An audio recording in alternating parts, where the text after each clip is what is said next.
संग्राम बर्गे, जनसेवेचा संग्राम.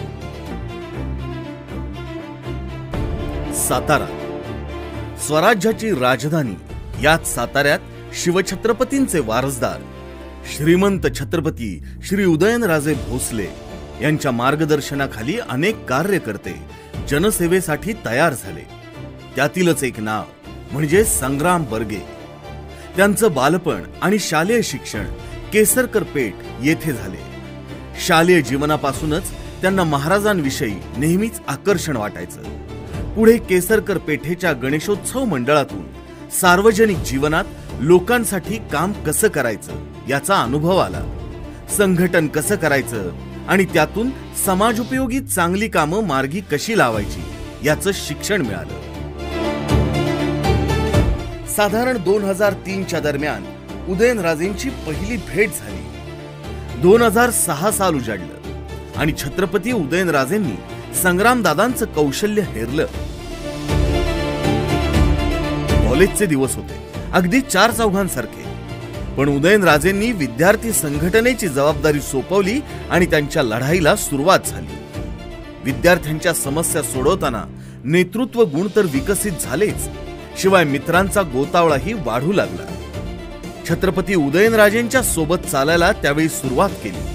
तो प्रवास आज अखेर सुरूच आहे. अतिशय विराट भूमाता दिंडीच्या मोर्चात त्यांनी सहभाग घेतला.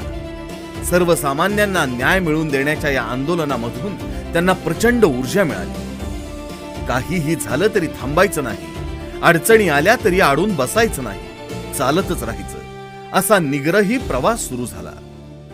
समाजाच्या प्रत्येक घटकाला सोबत घ्यायचं, त्यांची स्वप्न, आशा, आकांक्षा, अडीअडचणी जाणून घेऊन पावलं टाकायची हे पक्क ठरलं. युवा पिढीला अपेक्षित अशा प्रकारच्या क्रिकेट स्पर्धा, उदयनराजे श्री बॉडी बिल्डिंग स्पर्धा त्यांनी आयोजित केल्या. या उपक्रमांमधून त्यांना असंख्य तरुण मित्र भेटत गेले.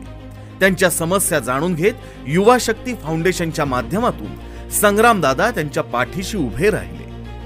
याबरोबर युवा पिढीला आदर्श वाटेल अशा भावेश भाटियासारख्या प्रेरणादायी व्यक्तींची तरुण पिढीला ओळख करून देण्याचे काम सामाजिक जबाबदारीने हाती घेतले. आपले तरुण मेहनती आहेत, प्रामाणिक आहेत, पण त्यांच्या हाताला काम नाही हे जाणून छत्रपती उदयनराजे भोसले मित्र समूहाच्या माध्यमातून रोजगार मेळावे आयोजित केले आणि आजही लोकसेवा केंद्र या संपर्क कार्यालयामध्ये तरुणांसाठी रोजगार समन्वय केंद्र अव्याहतपणे सुरू आहे. अनेकांच्या हाताला काम मिळालं, कुटुंबांना आधार मिळाला. पुढे कोणत्याही राजकीय पदावर नसताना विलासपूर आणि गोळीबार मैदान येथे छत्रपती उदयनराजे यांच्या मार्गदर्शनाखाली पाठपुरावा करून कोट्यवधी रुपयांची विकास कामे उभी केली. केंद्र शासनाच्या आणि राज्य शासनाची अनेक विकास कामे त्यांनी प्रभागात आणली. सार्वजनिक जीवनात काम करत असताना ज्या कुटुंबांना आणि नागरिकांना सरकारी कागदपत्रांसाठी झगडावं लागतं त्यांचं काय, असा विचार त्यांनी केला आणि मग काम करत राहिले. कुणाला रेशन कार्ड हवंय, कुणाला आधार कार्ड हवंय, कुणाला पात्र असूनही शासकीय योजनांचा लाभ मिळत नाही, असे सर्वसामान्यांचे प्रश्न मित्रांच्या साथीनं सोडवायला सुरुवात केली. त्यासाठी शिबिरे आयोजित केली. साताऱ्यातील पासपोर्ट काढू इच्छिणाऱ्या नागरिकांना वारंवार पुण्याला जावं लागायचं. 2015 साली छत्रपती उदयनराजेंच्या मार्गदर्शनाखाली पासपोर्ट शिबिराचे आयोजन केले. या शिबिराला मिळालेला उत्स्फूर्त प्रतिसाद पाहता पुढे साताऱ्यात पासपोर्ट ऑफिसचे पासपोर्ट सेवा केंद्र स्थापन झाले. पुढे साताऱ्यातील स्त्री शक्तीची ओळख त्यांना झाली. महिलांना त्यांच्या कौशल्याचा लाभ आर्थिक स्वरूपात मिळाला पाहिजे हा ध्यास घेऊन गृहलक्ष्मी ते उद्योगलक्ष्मी उपक्रम सुरू केला. गेली अनेक वर्ष तो अव्याहत सुरू आहे. यातून अनेक महिलांनी प्रेरणा घेऊन घरच्या जबाबदाऱ्या सांभाळत उद्योग क्षेत्रात यशस्वी कामगिरी केली.